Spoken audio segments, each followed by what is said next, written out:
지난주에 우리가 성령의 사람 1이라고 해서 우리가 설교를 들었잖아요. 오늘은 성령의 사람 2, 두 번째 이야기를 제가 말씀을 드릴까 합니다. 자, 로마서가 아주 중요한 부분이죠. 어떤 학자는 성경이 이렇게 반지라면 보석이 로마서에 해당하고, 또한 그 반짝반짝 빛나는 그 부분이 뭐냐 하면 로마서 8장이다라고 어떤 신학자가 고백을 했어요. 그만큼 로마서 8장은 어떻다는 것입니까? 아주 중요하다는 것을 우리에게 말씀하고 있죠. 자, 로마서 8장에 어떤 이야기가 있길래 이렇듯 중요하다고 이렇게 신학자들이 그리고 목사님들이 같이 이구동성으로 이야기를 할까요? 어떤 이야기가 있다고 하던가요? 지난주에? 다 잊어버린 것도 은혜입니다. 자, 어떤 이야기가 있냐? 성화가 뭡니까, 여러분? 누구를 닮아가는 것이죠? 예수 그리스도를 닮아가는 이야기가 있어요. 또 그게 다른 말로 하면 거룩하게 되는 것이 무엇인지에 대해서 말씀하고 있기 때문에 로마서 8장은 아주 중요하다는 것입니다. 또한 그것이 중요하다는 말은요, 구원으로 끝나는 우리의 인생이 아니라, 신앙인이 구원받는다고 끝나는 것이 아니에요. 무엇을 이루어야 한다는 것입니까? 예수 그리스도를 닮아가는 성화를 이루어야지만 하나님께서 귀하게 여기시고 영화의 단계, 죽을 때 정말 영광을 하나님께 돌릴 수 있는 삶을 누릴 수가 있다는 것을 우리에게 말씀하고 있다는 것입니다. 우리는 예수님 믿고 구원받으면 어찌 보면 끝났다라고 생각하는 경향이 있어요. 하지만 우리는 반드시 성화 과정, 우리가 예수님 닮아가고 거룩하게 되는 그 과정을 통과해야 한다는 것입니다. 저도 예수님 믿고 구원받아서 너무 감사한데, 특별히 성화 과정은요, 내가 예수님 닮아가는 과정은 정말 쉽지 않더라고요. 어찌 보면 껍데기를 막 벗기는 것 같이 혹독한 훈련이 나에게 있더라고요. 여러분, 그 과정에서 여러분 정말 하나님을 닮아가고 정말 거룩한 모습으로 이렇게 서는 것이 하나님의 뜻임을 꼭 깨닫는 은혜가 있길 주님의 이름으로 축원합니다. 변해야 합니다, 여러분. 제가 그래서 지난주에 우리는 뭐라고 이야기하던가요? PPT 한번 넘겨주세요. 띄워주세요. 자, 우리는 다 뭐라고 하던가요? 공사 중입니다. 여러분 가슴에 다 공사 중이라고 적혀 있어요. 다 완공돼서는 한 사람도 없어요. 저도 마찬가지고. 근데 밑에 뭐라고 적혔습니까? 공사 중 천천히라고 이 찾는다고 내가 진짜로 많이 돌아다녔어요. 천천히. 그 공사가 하루아침에 완공이 딱 돼버리면 끝나는데 그 과정이 어떻다는 거예요? 서서히 천천히 이루어지기 때문에 그 과정이 쉽지 않다는 거예요. 그래서 여러분, 이 성화 과정은 진짜 혹독한 훈련이 동반해요. 같이 있어요. 그래서 하나님께 때로는 광야와 같은 길을 걷게도 하고요, 때로는 다른 사람의 관계를 통해서 우리를 너무 힘들게 할 때도 있다는 거죠. 근데 그 과정은 뭐 하는 과정이라고요? 공사하는 과정이에요. 공사하는 과정은 여러분 옆에 막 반듯하고 막 정렬되어 있습니까? 아니면 옆에가 어수선하게 되어 있습니까? 어수선하죠. 근데 끝나면 완공되면 어떻습니까? 아름다운 모습으로 완공이 되죠. 그죠? 건축이 딱 끝나고 나면 아름답게 되지만 그 과정 자체는 지저분하고 힘들고 막 자재가 널려있고 막 그래서 혼돈스럽고 힘들다는 것이죠. 그런데 우리의 신앙은요, 이 공사를 잘 맞춰야 해요. 거쳐야 해요. 이 혹독한 과정을 잘 거쳐야지 하나님의 형상을 회복해서 하나님이 원하시는 모습으로 살아갈 수가 있다는 것입니다. 그것을 깨닫는 은혜가 있길 주님의 이름으로 축원합니다. 그런데 혼자 간다면요, 참 힘들겠지만 그것을 도와주시는 분이 한 분 계세요. 그분이 누구냐? 자, 로마서 26장 앞부분을 같이 읽겠습니다. 같이 읽겠습니다. 이와 같이 성령도 우리의 연약함을 도우시나니. 누가 도와주신다고요? 뭘요? 우리의 연약함을 하나님께서는 너무 잘 알고 계신다는 거예요. 그래서 우리 안에 그 성령님이, 정말 우리 성전인 우리 안에 누가 계십니까? 성령님이, 성령 하나님이, 삼위의 한 분이신 성령 하나님이 우리 안에 계심을 믿으시는 은혜가 있길 간절히 바랍니다. 그분은 뭐 하시는 분이라고요? 연약함을 도와주시는 분이시다라고 우리에게 말씀하고 있다는 것입니다. 자, PPT 한번 띄워주실까요? 자, 하나님은요, 거룩함에 대해서 정리를 한번 해보면요, 하나님의 거룩의 원형이 되시는 분은 누구실까요? 하나님, 성부이신 하나님이세요. 그리고 거룩의 모델이 되시는 분이 이 땅에 보내신 모델이 계세요. 그분이 누구세요? 예수 그리스도세요. 그리고요, 혼자 가는 길이 너무 힘들기 때문에, 성화되는 과정이 너무 힘들기 때문에 우리 안에 누구를 두셨어요?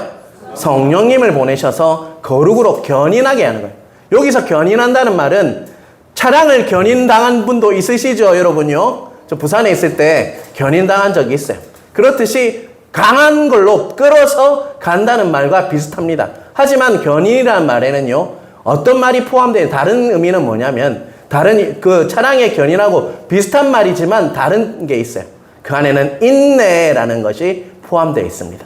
자, 인내라는 말이 포함되어 있다. 이 말은 그 성화 과정이, 거룩하게 되는 과정이 쉽다는 말입니까? 어렵다는 말입니까?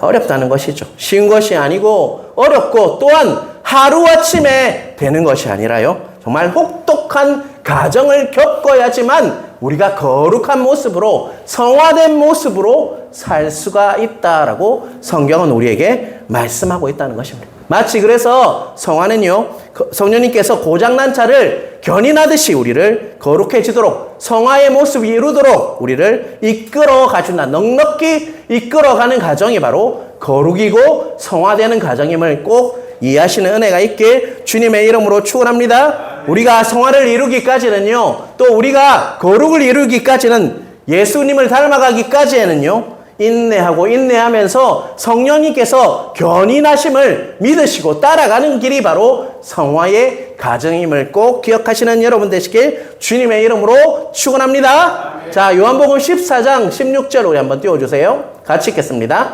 내가 아버지께 구하겠으니 그가 또 다른 보혜사를 너희에게 주사 영원토록 너희와 함께 있게 하리니. 예, 여기서 노란 글자로 뭐라고 적어 있습니까? 보혜사라고 되어 있어요. 헬라어로 파라클레토스라는 말입니다. 파라라는 말은 곁에라는 뜻이고, 클레토스는요 바로 부름받아요. 자, 보혜사는 누구냐? 우리 곁에 두시기 위해서 하나님께서 부르신 분이 누구라는 거예요? 바로 성령님이다 라고 말씀을 하고 있다. 보혜사는 그 뜻을 가지고 있어요. 성령님은 우리 곁에 계셔서 항상 계시도록 부르심을 받은 분이 바로 보혜사 성령님입니다. 그래서 우리와 늘 동행하시는 분이 바로 성령님이다 라고 말씀하고 있어요. 우리 곁에 있다는 말은요, 로마서 8장 9절에 보면 이렇게 나와 있습니다. 같이 읽겠습니다. 만일 너희 속에 하나님이 영이 거하시면 너희가 육신에 있지 아니하고 영에 있나니, 누구든지 그리스도의 영이 없으면 그리스도의 사람이 아니니라 라고 말씀을 하고 있어요. 그분은 노란 글자로 뭐라고 있습니까? 너희 속에 하나님이 영이 거하다. 성령님께서는요, 우리 안에 영으로 오셔서 우리 안에 거하신다라는 것입니다. 여러분, 이전에 보면 가회 선생님들이 있었잖아요. 일주일에 한 3번, 4번 만나는 가회 선생님도 있고, 또 어떤 집에는요, 그 가회 선생님이 집에 항상 거주하면서 정말 하나 학생을 맡아서 가르치는 분이 있었어요. 자, 첫 번째 경우가 성령님일까요? 두 번째 경우가 성령님일까요? 매일 그 집에 거주하면서 정말 가회를 하면서 그 사람을 상담하고 정말 바른 그런 가르침으로 인도해서 하는 분이 바로 누구라는 거예요? 성령님이다 라고 말씀하고 있죠. 언제든지 물어볼 수 있고요, 언제든지 정말 도움을 받을 수 있는 분이 바로 누구라는 거예요? 바로 우리 성령 하나님이라는 것입니다. 그런데 우리가 이것을 잘 깨닫지 못해서요, 정말 우리 안에 계신 성령님을 무시한 채 살아갈 때가 너무 많다는 것입니다. 여러분, 언제든지 성령님은요, 우리의 물음에 답하시고 우리의 도움을 요청하는 그 도움에 응하시는 분이 누구라는 겁니까? 바로 성령님이라는 것을 꼭 기억하시는 분이시길 주님의 이름으로 축원합니다. 또한 두 번째 성령님의 가장 큰 특징은요, 아주 인격적이다라는 것입니다.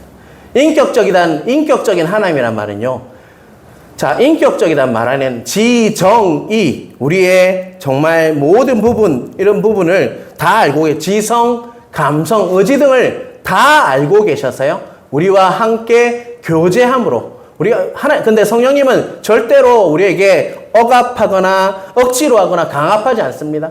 정말 함께 교제함으로 친밀한 교제 안에서 우리를 설득하시고 우리를 가르쳐 주시고 또 하나님의 뜻으로 향하게 하시는 분이 바로 인격적인 바로 성령님이라는 것입니다. 친밀한 교제를 통해서 결국은요, 우리가 우리의 뜻이 아니라 하나님의 뜻으로 갈 수 있도록 강압적으로, 억압적으로 하는 것이 아니라 설득하고 우리를 알게 하시고 정말 가르치시고 우리에게 정말 하나님의 뜻이 무엇인지를 깨닫게 해주셔서 우리와 함께 하시는 분이 누구라는 것입니까? 우리 안에 계신 성령님이라는 것입니다. 여러분, 우리는요, 지난주에도 말씀드렸지만 성령님을 항상 구해야 한다는 것입니다. 그런데 성령에 대한 오해가 있어요. 자꾸 은사와 병고침, 축사 같은 것을 강조하다 보니까 성령님이 마치 비인격적인 분인 것 같이 오해하는 분들이 있습니다. 하지만 다시 한번 말씀드립니다. 성령님은 가장 인격적이신 삼위의 한 분이신 하나님이심을 꼭 깨닫는 은혜가 있게 주님의 이름으로 축원합니다. 아멘. 그분은 항상 우리를 기다리고 계십니다. 우리를 도와주시고 우리를 설득하고 우리를 따스히 안아주시고 정말 따스하시고 좋으신 분이 바로 성령님이에요. 여러분, 제가 예수님을 처음 만나고요, 성령님과 함께 교제하기 시작하면서 내 인생이 변할 수 있었음을 고백합니다. 성령님을 만나니까요, 정말 내 삶이 변화되기 시작하더라고요. 그전에는 그냥 형식적으로 예배당을 다녔어요. 하지만 성령님이 나와 함께 하시니까요, 그 인격적인 분이 나와 동행하시니까 내가 그 인격을 담기 위해서 살아가게 되더라고요. 여러분, 그래서 우리가 성령 충만하면요, 우리가 복잡한 생각에 사로잡히지 않습니다. 우리 생각은 질서가 생기게 되고요, 또한 불안하던 감정이요, 평안으로 바뀌게 되는 것이 성령님과 동행하는 사람, 성령의 사람의 특징이라는 것을 꼭 깨닫는 은혜가 있길 간절히 바랍니다. 아멘. 결국 그래서 우리가 하나님의 뜻이 무엇인지를 알고 싶어 하게 된다는 것입니다. 여러분, 사랑하는 성도 여러분, 성령 충만을 구하시는 은혜가 있길 주님의 이름으로 축원합니다. 아멘. 우선적으로 구할 것이요, 성령 충만을 우리는 구해야 합니다. 성령 충만이라는 것은요, 에너지가 빡 차서 막 넘치는 것이 아니라 성령님께서 나를 온전히 다스려주는 거예요. 나를 다스려주니까 그분의 뜻, 하나님의 뜻을 따라 살아갈 수 있게 만드는 것이 뭐라는 것입니까? 성령 충만임을 꼭 기억하시는 은혜가 있게 주님의 이름으로 축원합니다.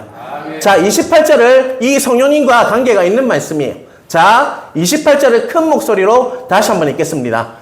우리가 알거니와 하나님을 사랑하는 자, 곧 그의 뜻대로 부르심을 입은 자에게는 모든 것이 합력하여 선을 이루느니라. 아멘.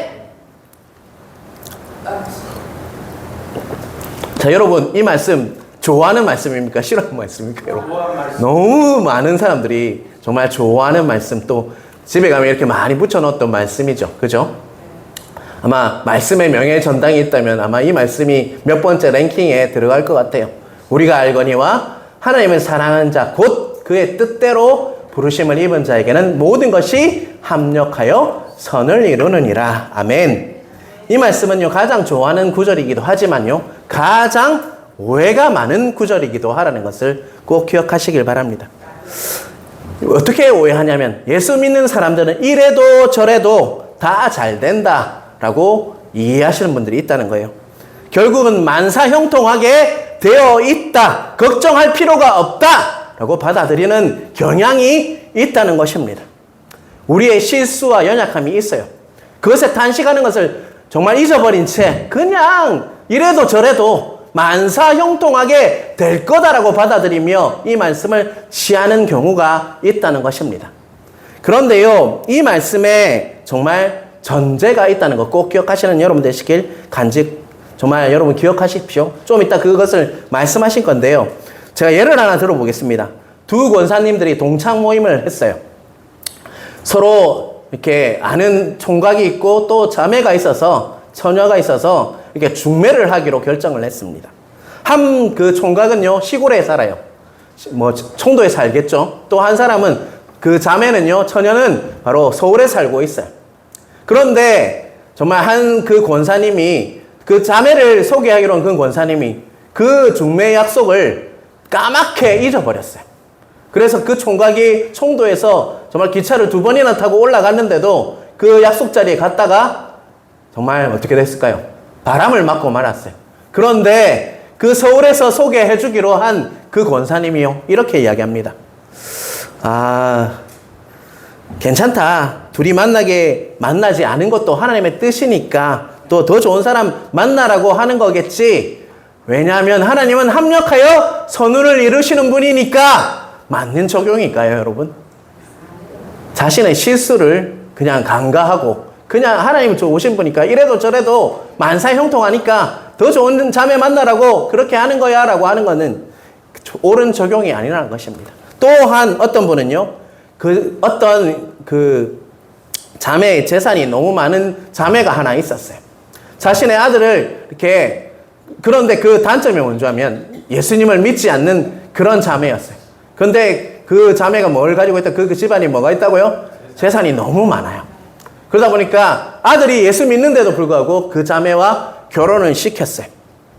그런데 이렇게 고백합니다.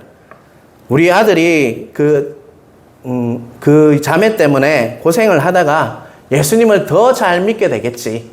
하나님은 합력하여 선을 이루시는 분이니까 라고 이야기한다면 바른 적용일까요, 여러분? 분명히 두 가지 제가 예를 들었는데요. 하나는 실수했고 또 하나는 자기 욕심 때문에 했어요. 그런데 적용은 어떻게 하고 있습니까? 하나님은 이래도 저래도 합력하여 선을 이루는 분이니까 만사형통할 거야 라고 적용한다면요, 잘못된 적용이라는 것입니다. 자신의 실수와 뭘 허락하지 않았죠? 자신의 욕심을 인정하지 않고 무조건 하나님께서는 합력해서 선을 이루는 분이야 라고 여긴다면요, 이 말씀을 잘못 적용하는 것이라고 할 수가 있습니다.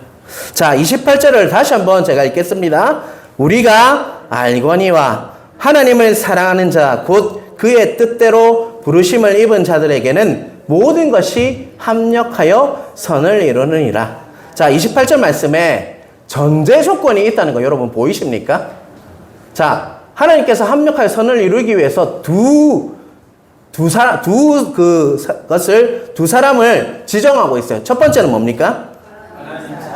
하나님을 뭐 하는 자요? 사랑하는 자. 또 두 번째는요, 그의 뜻대로 부르심을 입은 자들에게는 이라고 이야기하고 있어요. 그런 자에게 뭐 한다고요? 모든 것이 합력하여 선을 이룬다라고 분명히 말씀을 하고 있어요. 하나님을 사랑하는 자와 그의 뜻대로 부르심을 입은 자들에게는요, 모든 것이 합력하여 선을 이룬다라고 분명히 말씀하고 있어요. 그런데 우리는 뒷부분만 봐요. 모든 것이 하나님은 합력하여 선을 이루는다라는 것만 기억하고요, 하나님을 사랑하는 자와 그의 뜻대로 부르심을 입은 자에 대해서는 생각하지 않는다는 것입니다. 그렇다면 우리가 앞부분에 성령님에 대해서 보았지 않습니까? 그래서 성령님과 연관해서 한번 해석해 보겠습니다.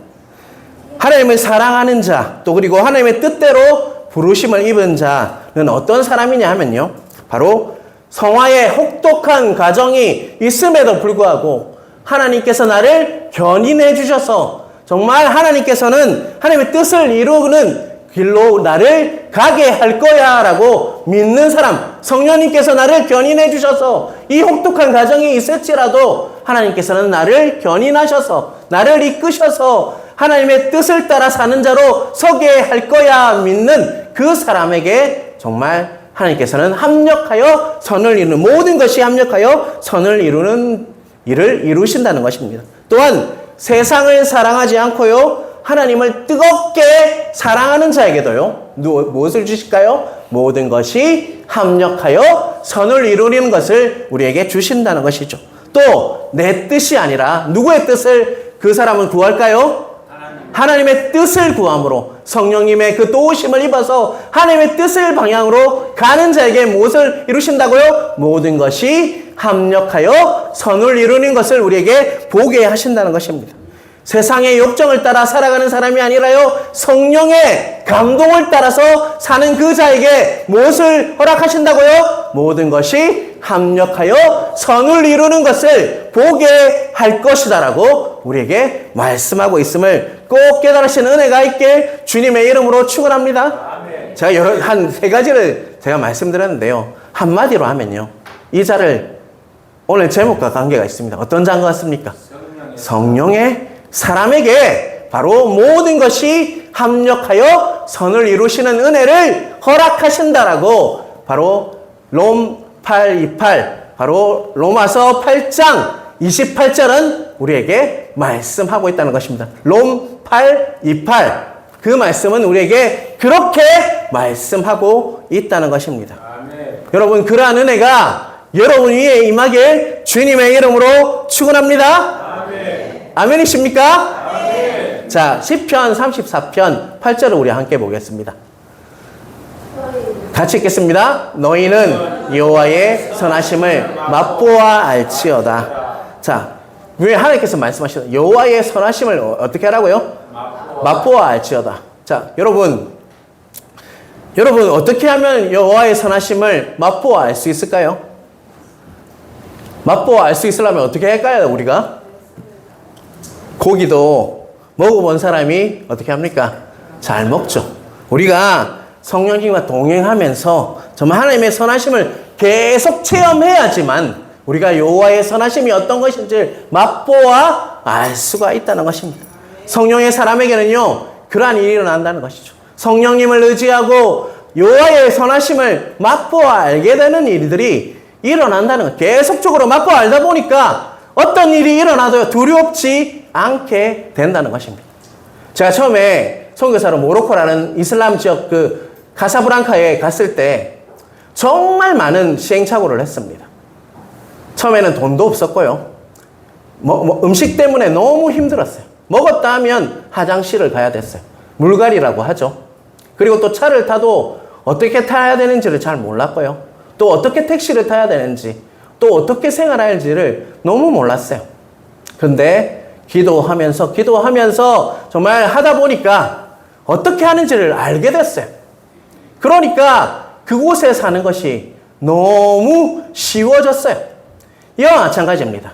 우리가 여호와의 선하심을 정말 성령님과 동행하면서 계속적으로 체험하다 보면요. 어떤 환경과 상황이 고난이 찾아와도요. 이거는 하나님이 나와 동행해 주셔서 함께 해 주심으로 정말 맛보아 알기 때문에 하나님의 그 선하심을 맛보아 알기 때문에 그것을 이길 힘을 우리에게 허락하신다는 것입니다. 분명히 하나님의 선하심을 계속 체험하다 보면요. 경험하다 보면 두려움이 아니라 평안함이 몰려오게 된다는 것을 꼭 기억하시는 은혜가 있게 주님의 이름으로 축원합니다. 사랑하는 성도 여러분, 예수님을 믿지만요. 계속 기도하시는 분들이 있어요. 믿지만 기도하지만 항상 근심 걱정이 더 많아지는 성도들도 있더라고요. 또 일을 열심히 합니다.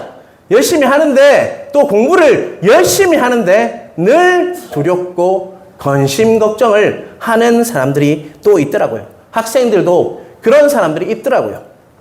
하나님께서 왜 그런 경향이 일어날까요? 그런 이유가 뭘까요, 여러분? 하나님께서 나와 함께 하시고 하나님의 선하신 그 정말 이들을 맛보지 못했기 때문에 자꾸 열심히는 하는데 두렵고 정말 자꾸 염려가 된다는 것입니다. 하지만 하나님의 그 선하심을 계속적으로 경험하고 또 그것을 경험하게 되면 정말 우리는 어떠한 상황이 있을지라도 하나님을 두려워하는 것이 아니라 상황을 두려워하는 것이 아니라 하나님의 평안함을 누릴 수 있다. 불안하고 두려워하지 않고 살 수 있게 되는 것을 꼭 경험하는 여러분 되시길 여러분 주님의 이름으로 축원합니다. 우리 인생이 불안해지는 두 가지가 있어요. 첫 번째는 뭐냐면요. 한 가지는 너무 노력을 하지 않는 경우가 있습니다. 그러면 인생이 어떻게 될까요? 노력을 너무 하지 않으면요. 두려워하게 되어 있다는 것입니다. 이건 너무나도 당연한 얘기죠. 또 두 번째, 또 두려워하는 경우가 있는데요. 너무 과도하게 열심히 노력해도요. 내 인생이 잘 될 것 같지 않은 두려움이 생기게 된다는 것입니다. 왜 그럴까요?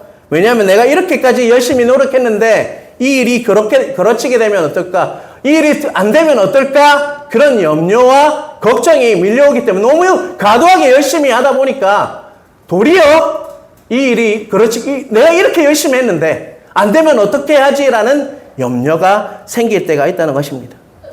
오히려 대충 살아가는 사람들은요, 그런 걸 경험하지 못해요. 너무 과도하게 노력을 하다 보면요, 바로 어떻게 하지 이게 이렇게 열심히 했는데도 안 되면 어떻게 하지 라는 마음이 두려움으로 바뀌어서 올 때가 있다는 것입니다. 과도하게 열심히 하는 사람은요, 그래서 실패를 잘 용납하지 못해요. 그래서 자신도 딸딸 볶습니다. 제가 좀 그래요. 그런데 정말 제가 목회를 하면서 설교를 하면서 느끼는 것은요, 내가 과도하게 열심히 한다고 설교가 잘 되는 것도 아니고요, 성도들이 은혜를 입는 것도 아니더라고요. 무엇을 남겨둬야 하냐면 하나님께서 일할 여백을 남겨둘 때 그 여백 가운데 하나님께서 일하심을 보게 되더라고요. 그렇다고 이 말을 다른 쪽으로 해석하지만 열심히 안 해도 된다더라, 이렇게 꼭 받아들이는 사람이 있는데요, 우리는 최선을 다해야 합니다. 하지만 과도하게 열심히 해서 하나님의 여백까지 다 채워버리려고 하는 것은요, 욕심일 수밖에 없다는 것을 꼭 깨닫는 은혜가 있길 주님의 이름으로 축원합니다. 여러분 한번 이 말을 잘 생각해 보십시오. 가정상의 최선은 누가 하는 겁니까? 가정상의 최선은 내가 하는 거예요. 하지만 결과상의 최선은 누가 주시는 겁니까? 하나님이 주신다는 꼭 기억하시길 바랍니다. 가정상의 최선은 내 몫이에요. 내 영역이에요. 하지만 결과를 주관하시고 결과의 최상을 주시는 분은 누구라고요? 바로 하나님 아버지라는 것을 꼭 기억하시는 여러분 되시길 주님의 이름으로 축원합니다. 여러분 최선을 다하되 하나님의 그 여백을 남기시는 은혜가 있길 주님의 이름으로 축원합니다. 지금까지 노력에 대해서 과도하게 이렇게 한 경우를 말씀드렸는데요, 정반대로 은혜를 너무 과도하게 의지하면 안 된다는 것도 지금부터 말씀드릴게요.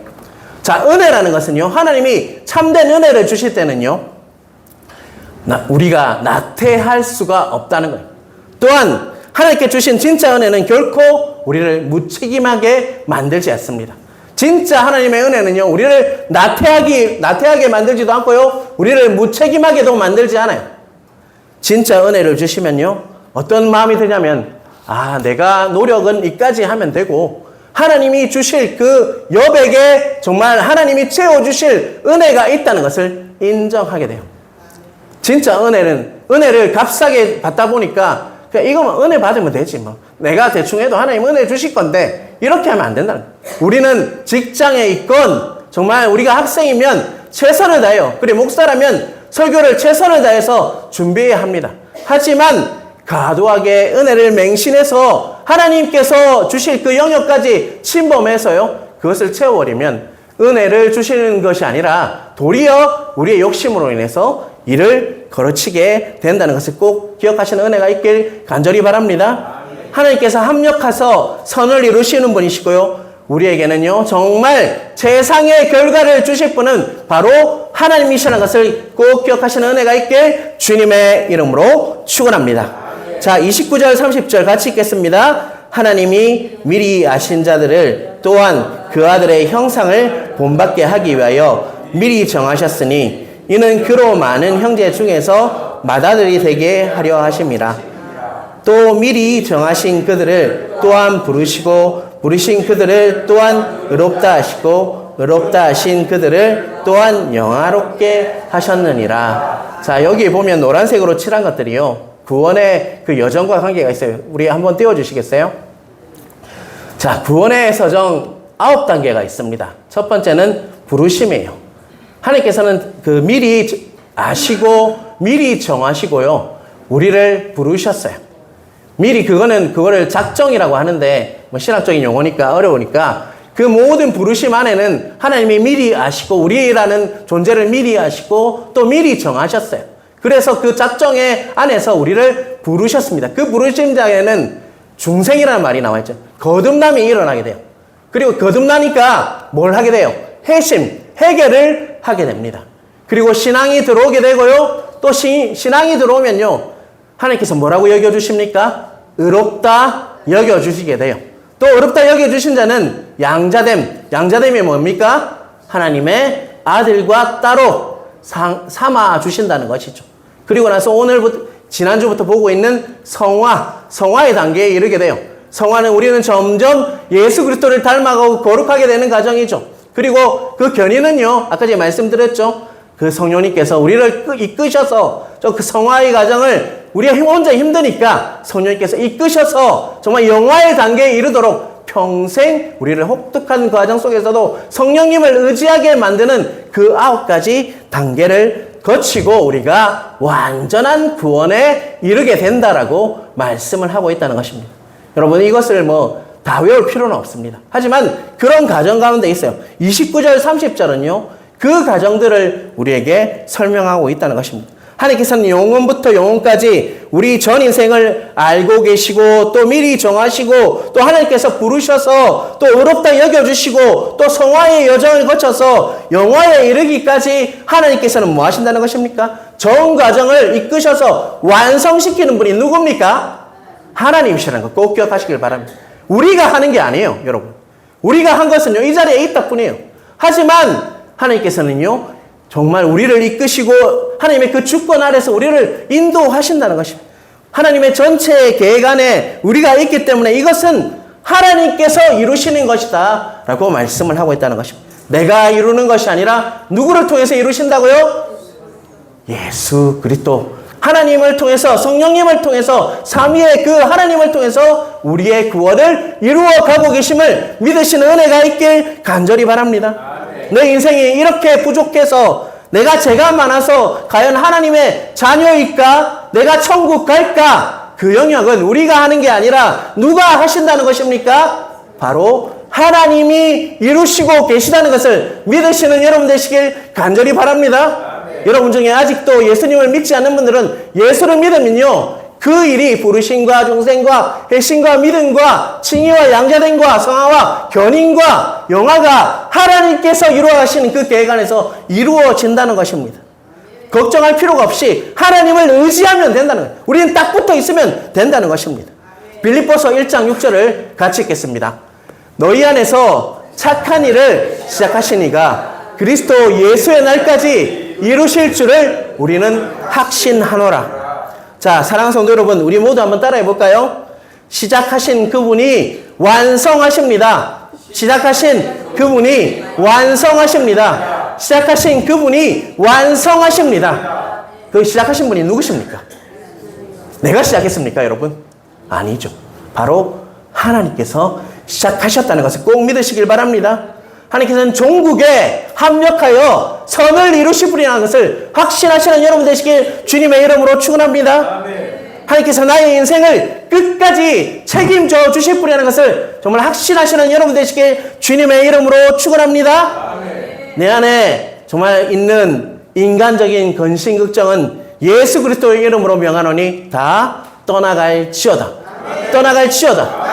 내 인간적인 근심 걱정은 예수 그리스도 이름으로 명하노니 다 떠나갈지어다. 자, 로마서 8장 37절 우리 한번 같이 읽어보겠습니다. 그러나 이 모든 일에 우리를 사랑하시는 이로 말미암아 우리가 넉넉히 이기느니라. 아멘이십니까? 우리가 이기는 것이 아니라 누가 이기게 하신다는 것입니까? 사랑하시는 이 하나님으로 말미암아 우리가 넉넉히 이길 것을 믿으시는 은혜가 있게 주님의 이름으로 축원합니다. 제가 정말 조금 있으면 2년째예요, 우리 교회 온 지. 근데 제가 느끼는 거는요, 이것을 믿지 못하는 분들이 너무 많다는 거예요. 하나님께서 내 죄는 분명히 있어요. 저도 죄를 많이 짓습니다. 그런데요, 우리를 구원하셨다면 하나님께서 끝까지 우리를 인도하셔서 견인하셔서 우리를 억지로 끌어서라도 우리를 넉넉히 이기는 그 자리에 오게 하실 분은 누굽니까? 하나님이세요. 근데 내 힘으로 자꾸 하려다 보니까 실수하고 넘어지다 보니까 또 내 힘으로 해보다가 안 돼 보니까 안 되겠다. 그냥 그만둬야 되겠다. 쉽게 포기하는 분이 너무 많다는 거예요. 그게 아닙니다.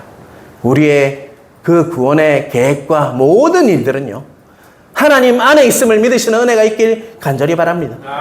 시작하신 그분이요, 완성까지 하실 것입니다. 그것을 꼭 믿는 은혜가 있길 주님의 이름으로 축원합니다. 로마서 8장은요, 우리에게 그것을 계속적으로 말씀하고 있는 거예요. 우리가 하는 게 아니라요.